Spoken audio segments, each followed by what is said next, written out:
Economia, com Juliana Rosa.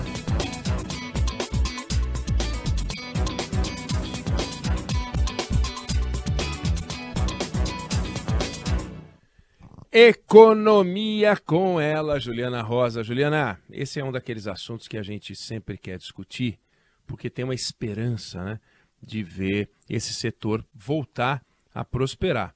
A gente não está falando do agronegócio, a gente não está falando do setor de serviço, a gente está falando do setor industrial. Juliana, tem notícia do setor industrial? Juliana, boa tarde. Olá, boa tarde, tudo bem, Eneg? Boa tarde para todo mundo que está aqui com a gente, para a Débora, para o Fábio. Ô, Eneg, você sabe que eu estou hoje, inclusive, conversando aqui na Fiesp, na Federação das Indústrias de São Paulo. Como é que está aí o termômetro desse setor que é tão importante para a economia brasileira? E, de fato, é um setor que está sofrendo bastante com juro alto, principalmente. Sofreu primeiro com a pandemia, depois guerra na Ucrânia, porque estava faltando matéria-prima, né? E aí, finalmente, quando as coisas começaram a se regularizar, a entrega de equipamentos e peças que estavam faltando, teve esse baque de juro, porque o juro alto dificulta muito o setor industrial, que é um setor que normalmente depende muito de crédito. É um setor que, você imagina, né? Quando você vai comprar um carro, nem se fala, né? Mas, enfim, eletrodoméstico, né? Uma geladeira, você normalmente precisa de crédito, você compra parcelado. E esse juro alto tem dificultado o crédito, o consumo, e a gente tem acompanhado a própria dificuldade financeira das famílias brasileiras, né, com o aumento do endividamento. Então, a indústria está sofrendo. O número que saiu hoje do IBGE mostra crescimento depois de 2 meses de queda, mas é um ambiente para o ano previsto de estagnação, porque você tem ainda o juro, que em algum momento, né, você espera que caia aí no segundo semestre, mas que ainda vai fazer esse efeito negativo ao longo do ano de 2023. E tem um debate grande, Eneg, que toma conta do país, né, que é o quanto que o juro ele precisa ser o remédio importante para poder baixar a inflação e fazer com que o Brasil possa crescer de forma sustentável, e o quanto que ele está derrubando a economia, né? Aquela diferença entre o remédio, que eles falam muito aqui na Fiesp, que é a diferença entre o remédio e o veneno é a dose, né? E você tem uma discussão forte, que inclusive hoje, Eneg, eu marquei uma entrevista com o Gabriel Galípolo, que é secretário executivo do Ministério da Fazenda, foi indicado para ser diretor do Banco Central. Ele vai falar ao vivo hoje no Band News TV, entre 4h30 e 4h40, e o que a gente quer tentar entender, Eneg, é até que ponto eles entendem que já chegou ou não o momento de começar a cortar juros, né? O que está faltando, se o juro está perto de cair ou não. Então, como se a gente tivesse chegado numa espécie de encruzilhada, né? Agora a gente tem que decidir, vamos para lá ou vamos para cá? Você sabe que eu achei importante, a entrevista importante do Galípolo, e até porque, né, ele representa essa mudança de composição no Banco Central, ainda que seja nesse momento uma voz num conjunto de 9. Agora, hoje eu estava lendo os jornais pela manhã, e lá pelas tantas mostra a discussão no governo e também no setor automobilístico sobre o preço do carro, né?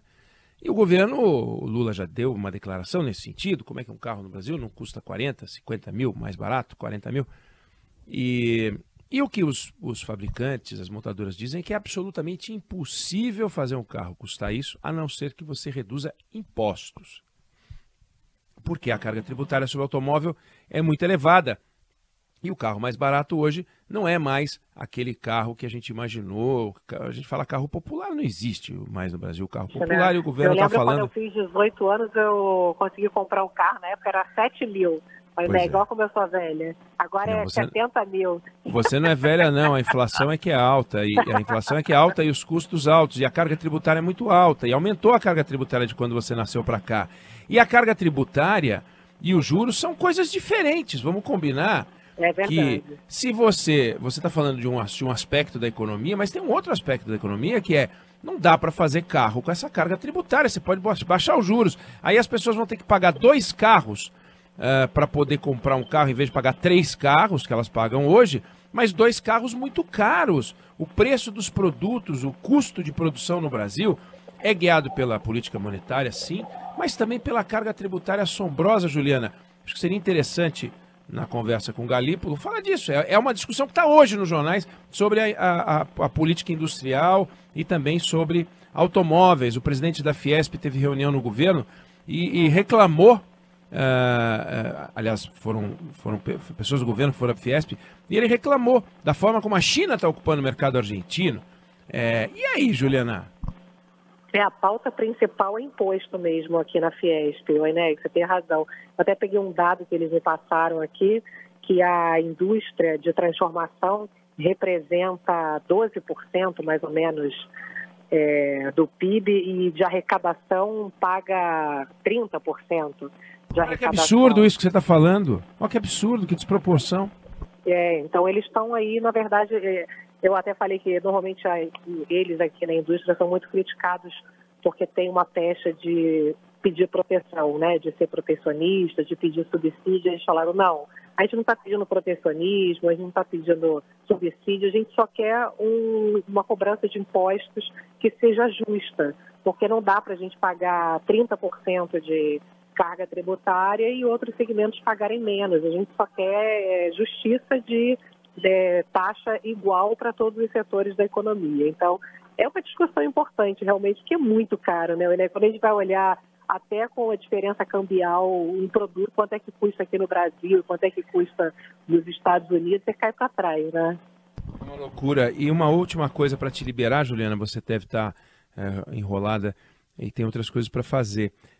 Mas eu gostaria de saber, e acho que você também gostaria de saber, eu acho que todo mundo gostaria de saber, se realmente, eu fiz essa pergunta no Canal Livre, a gente estava fazendo uma reflexão sobre a semana política e tal, não tinha um entrevistado em particular, era um grupo conversando, estava a Thaís Freitas, estava o Mitre, estava o Rodolfo Schneider, estava o Fernando Schiller e eu.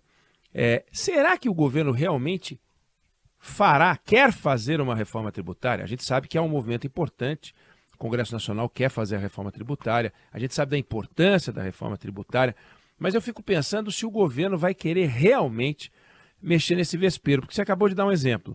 O setor industrial hoje vive mal, pagando 30% dos impostos e representando 12% do PIB. O que vai acontecer se você fizer justiça tributária? O setor industrial vai pagar menos, não tem como o setor industrial pagar mais. Se o setor industrial passar a pagar menos, alguém vai ter que pagar mais, porque aí são vasos comunicantes. Aí não passa, porque os lobbies vão pressionar. Será que a gente vai ver o governo realmente trabalhar por uma reforma tributária, ou a gente vai ver o processo de amadurecimento, tipo a reforma da Previdência, que o Lula tentou, a Dilma tentou, o Temer tentou, bateu na trave, e então o Bolsonaro conseguiu, né? Será que a gente vai, na reforma tributária, a gente vai ter que passar por esse processo de amaciamento e que vai demorar mais de um governo, Juliana? Esse é um tema tão difícil, né, Enéas? É bem mais difícil que a reforma da Previdência, né? E olha que a reforma da Previdência era difícil pra caramba, mas é que é isso que você falou, a reforma tributária envolve muitos atores, muitos interesses, muitas exceções. Então, é um debate dificílimo. Agora, quando a gente entrevistou o Bernardo Api, que é secretário especial da reforma tributária no Canal Livre, ele disse que nunca, desde a Constituinte, ele viu um ambiente político tão favorável para a aprovação da reforma tributária.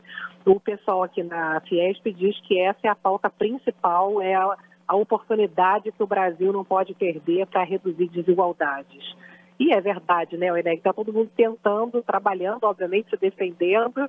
Agora, a gente sabe que é difícil pra caramba. Tomara que consiga se encontrar o tal do meio do caminho, né, que o Galípolo tem falado, o Haddad tem falado muito, que é encontrar esse meio do caminho, tentar agradar um pouco o outro, e a gente sabe que o bom é inimigo do ótimo, e o Brasil precisa ter maturidade para fazer escolhas e avançar, né? Nem que seja, possa não ser a melhor reforma tributária, mas pode ser a reforma tributária possível, né, Ineg? A gente precisa avançar, a gente estava conversando aqui que como a gente está tão polarizado, o quanto que essa coisa de ou você é preto, é branco, é 8, 80, não, espera lá, né? Será que a gente não consegue construir um consenso para o país avançar um pouco? Agora ou nunca, é a tal do cavalo encilhado só passa uma vez, que a gente conversou outro dia, não é possível que a gente vai perder de novo a oportunidade de avançar, né, Ineg? Pois é, não, preocupa. Na última eleição a gente viu que esse caminho do meio aí não prosperou, né? Todos os candidatos que tentaram esse discurso do meio, da meiota aí, perderam para os dois candidatos que radicalizavam o discurso para um lado ou para o outro, né? Vamos ver se agora a gente consegue enxergar isso. Juliana Rosa, economia é com você. Amanhã a gente volta a falar aqui. Um grande beijo. Um beijão.